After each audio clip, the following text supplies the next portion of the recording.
Henry Fayol 1841 में पैदा हुए फ्रांस के अंदर। इनको कहा जाता है father of management studies and thoughts. 14 principle इन्होंने दिए। सबसे पहले प्रिंसिपल के बारे में बात करते हैं, principle of division of work. ये ध्यान रखना है 14 के 14 प्रिंसिपल आपको सीक्वेंस में याद बिल्कुल भी नहीं रखने हैं, बस आपको पता होना चाहिए कि कौन सा प्रिंसिपल क्या कह रहा है।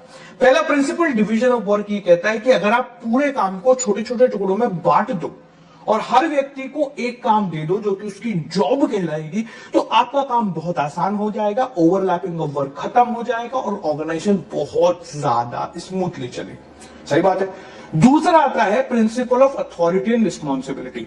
देखो, अथॉरिटी का मतलब होता है ताकत, रिस्पॉन्सिबिलिटी का मतलब होता है जिम्मेदारी। तो हमारे फेयल बाबा कहते हैं कि ताकत और जिम्मेदारी इन दोनों को बराबर रखो। अगर आप ताकत से ज्यादा जिम्मेदारी कर दोगे तो व्यक्ति काम नहीं कर पाएगा, और अगर ताकत बढ़ा दोगे तो वो उसका मिसयूज करेगा। Authority must be match with responsibility.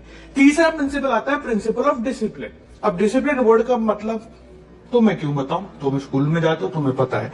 यहां पर फेयल ने कहा कि डिसिप्लिन का मतलब सिर्फ रूल्स एंड रेगुलेशन फॉलो करना नहीं है, पर साथ साथ में मैनेजमेंट और वर्कर जो है ना वो ऑर्गेनाइजेशन की तरफ और खुद आपस में कमिटेड हो। कमिटेड होने का तात्पर्य है कि वो एक साथ काम करने की इच्छा भी रखते हो, ऑर्गेनाइजेशन को आगे बढ़ाने की इच्छा भी रखते हो। ये जरूरी है। सुपरवाइजर और सबऑर्डिनेट दोनों लेवल पे ही जरूरी है। चौथा प्रिंसिपल आता है यूनिटी ऑफ कमांड। देखो, सिंपल सी बात है, अगर आपको एक व्यक्ति ऑर्डर देगा तो आप काम पूरा कर लोगे, पर अगर आपको दो व्यक्ति ऑर्डर देंगे, वो भी दोनों अलग अलग, तो आप काम कभी पूरा नहीं कर पाओगे। तो हमारे यहाँ फेयल बाबा कहते हैं कि भैया there should be one boss only. एक ही बॉस होना चाहिए। अगर एक बॉस काम देगा तो व्यक्ति ढंग से, पूरे डेडिकेशन से, पूरा दिमाग लगा के कार्य को कर लेगा, वरना कंफ्यूजन होता रहेगा। आप सोचो इधर जाएंगे पर वो तो दूसरे बॉस के पीछे निकल लिया। चलो अगली बात करते हैं। अगला आता है यूनिटी ऑफ डायरेक्शन। देखो, अभी कमांड एक व्यक्ति दे रहा था, पर अगला है कि डायरेक्शन भी एक ही होना चाहिए। यानी कि वो व्यक्ति 4 तरीके की कमांड दे देगा। एक तरफ कहेगा कॉस्ट भी बचा दो, दूसरी तरफ कहेगा कि प्रॉफिट भी कमा दो, तीसरी तरफ कहेगा कि एक काम करो, महंगे से महंगी चीज लेकर आओ।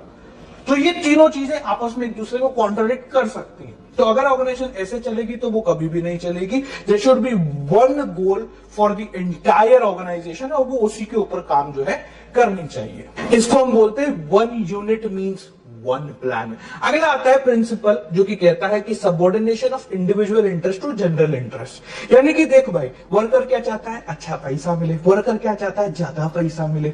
ऑर्गेनाइजेशन क्या चाहती है कि ज्यादा काम करे।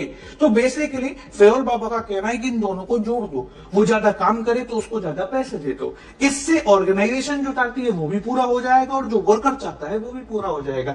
दोनों अपने अपने फायदे की बात कर रहे हैं और दोनों से दोनों का फायदा हो रहा है। अगला आता है principle of remuneration of person. देखो, फेयल का सिंपल सा कॉन्सेप्ट है कि अगर आपके पास कोई व्यक्ति है तो वो मात्र इसलिए है क्योंकि आप उसको अच्छे पैसे दे रहे हो। अगर आप उसको अच्छा पैसा देते हो तो वो आपके पास रुकेगा, वरना वो आपके पास बिल्कुल भी नहीं रुकेगा। Adequate salary is must. बिना एडिक्वेट सैलरी के कोई नहीं रुकेगा। ये सब ऊपर नीचे की बातें, तनख्वाह तो अच्छी होनी चाहिए। अगला आता है principle of centralisation and decentralisation. देखो, मतलब समझो। सेंट्रलाइजेशन का मतलब होता है कि सारे डिसीजन मैं ही लूंगा चाहे कुछ भी हो, और डिसेंट्रलाइजेशन का मतलब होता है ठीक है तेरे काम का डिसीजन है तो तू ले ले। तो फेयल ने कहा देखो, सारे डिसीजन आप भी नहीं ले सकते, पर सारे डिसीजन सबके पास भी नहीं छोड़ सकते। यानी कि ऑर्गेनाइजेशन को कंप्लीटली ना तो सेंट्रलाइज होना चाहिए ना कंप्लीटली डिसेंट्रलाइज होना चाहिए।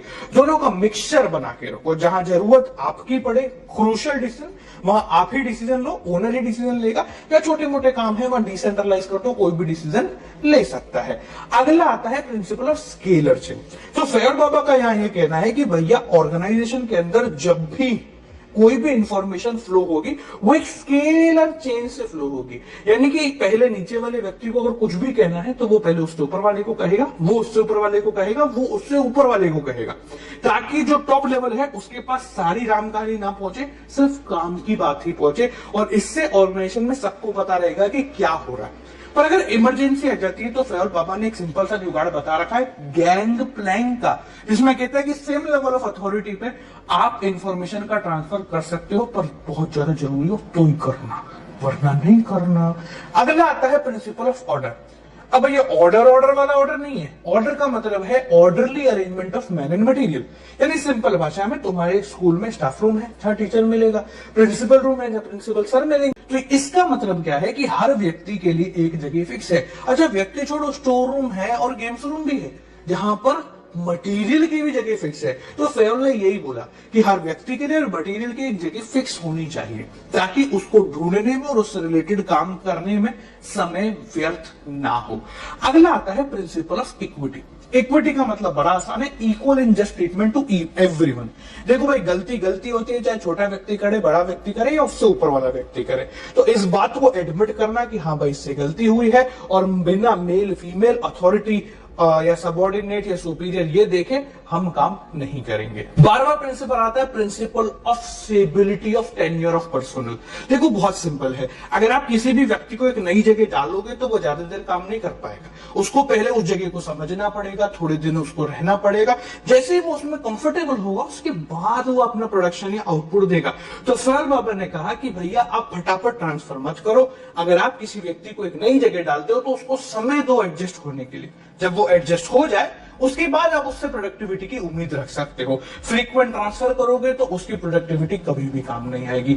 अगला प्रिंसिपल, सेकंड लास्ट प्रिंसिपल कहता है प्रिंसिपल ऑफ इनिशिएटिव, जिसको हम सेल्फ एफर्ट भी बोलते हैं। तो फेरोल बाबा ने कहा कि आपके एम्प्लॉइज हैं जो लोअर लेवल है उनको इन्वॉल्व करो इन डिसीजन मेकिंग, उनसे आइडियाज लो, क्योंकि अल्टीमेटली वर्कर ही है जो काम कर रहा है, उसी को पता होगा क्वालिटी क्या होती है, उसी को समझ में आएगा वो फील, जिससे आपका कस्टमर प्रभावित होगा। तो उसने कहा कि इन लोगों को मोटिवेट करो कि वो डिसीजन मेकिंग में साथ साथ में अपना आइडियाज देने में आगे बढ़े, और किसी का आइडिया आपको पसंद आता तो उसको छोटा सा गिफ्ट या ताली बजवा दो, वो खुश हो जाएगा, तुमको करोड़ों मिल जाएंगे। आखिरी प्रिंसिपल आता है जिसको हम कहते हैं यूनिटी इज द किंग, जिसको हम बोलते हैं spirit D corps. Spirit D corps कहता है कि आई को बदल दो वी से, यानी कि इकलौता कोई कार्य नहीं करना, हम करेंगे। क्या करेंगे? हम करेंगे। 12वीं में कौन जीतेंगे? हम जीतेंगे। मैं नहीं जीतेगा, कौन जीतेगा?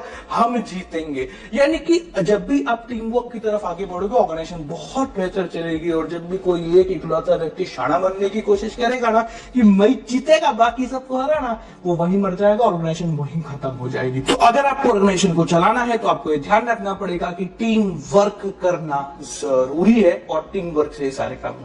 तो भाई ये 14 प्रिंसिपल आपके समाप्त हो गए। इसके बाद बात करेंगे अगली वीडियो के अंदर आपके साइंटिफिक प्रिंसिपल्स कौन से हैं, क्या है, अगली वीडियो में देखते हैं। तब तक के लिए नमस्कार।